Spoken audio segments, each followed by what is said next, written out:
In the freezing plains of Manchuria in the 1930s, a massive complex rose from the snow.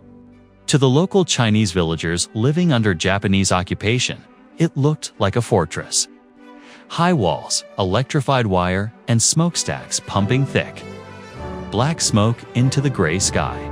When locals asked what happened inside, they were told a simple lie. They were told it was a lumber mill.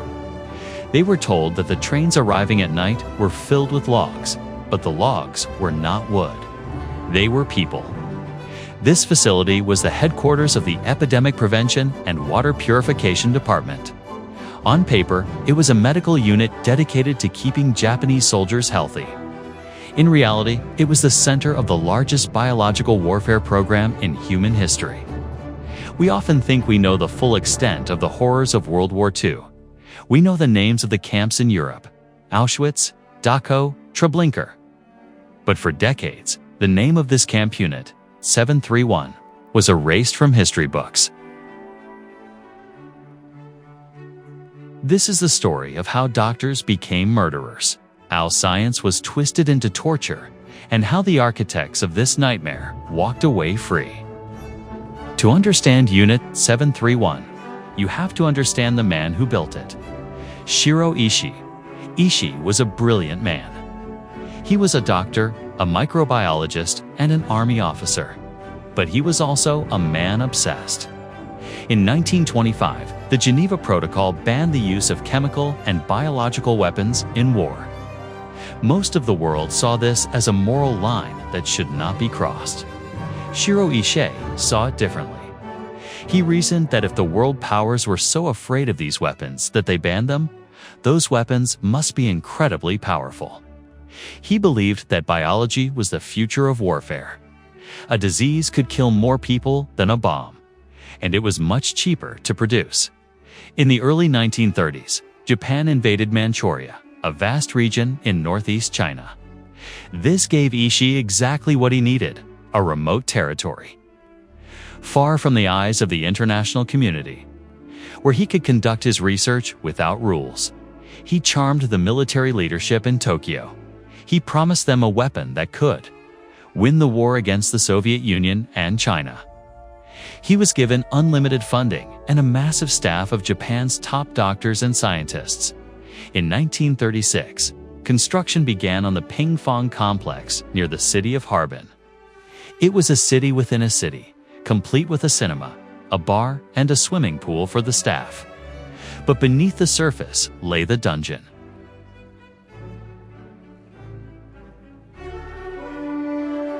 The cruelty of Unit 731 began with language.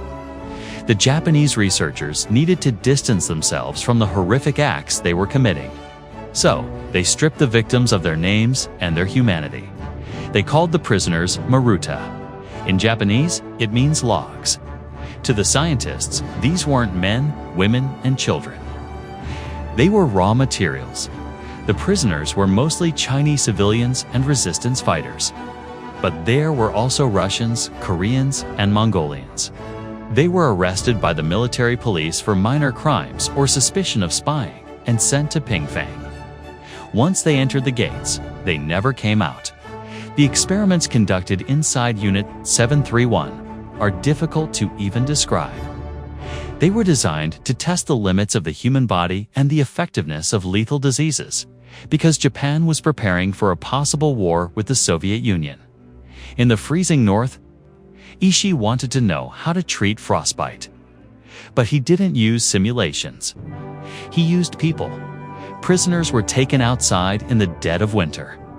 Their arms and legs doused in water and exposed to the freezing wind until their limbs turned black and hard as stone.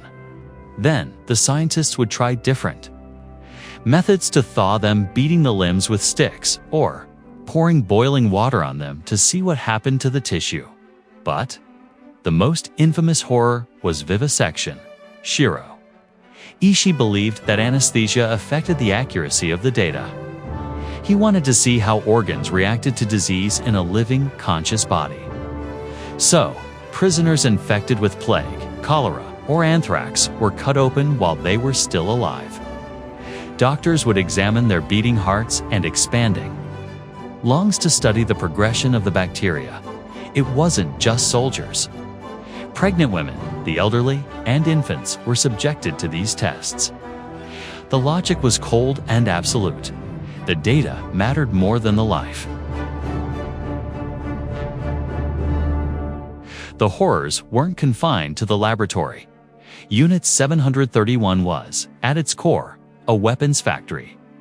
Shiro Ishii developed a method to mass-produce the bubonic plague. He bred millions of rats, and on those rats, he bred millions of fleas. These fleas were infected with the plague. The problem was delivery. You couldn't just drop fleas from a plane. They would die from the air pressure. So, Ishii developed a special bomb made of ceramic porcelain. Unlike steel, ceramic would break easily upon impact without an explosion that would kill the bacteria.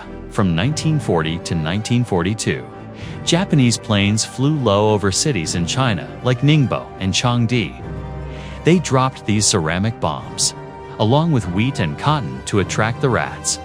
It was a biological rain. Days later, the outbreaks began. People developed high fevers, their lymph nodes swelled, and they died in agony. The Black Death had returned. Entire villages were wiped out. Japanese troops on the ground would then enter these areas not to help, but to inspect the results. They would cut out the organs of the victims to take back to the lab. It is estimated that hundreds of thousands of Chinese civilians died from the biological warfare. Attacks launched by Unit 731. By 1945, the war was turning against Japan. In August, the Soviet Union invaded Manchuria. The Red Army was closing in on Harbin. Shiro Ishii knew that if the Soviets captured Unit 731, he and his men would be executed as war criminals. He issued a final order: destroy everything. The remaining prisoners, the logs, who were still alive, were gassed or shot. Their bodies were burned in the massive incinerators to hide the evidence. The buildings were blown up with dynamite.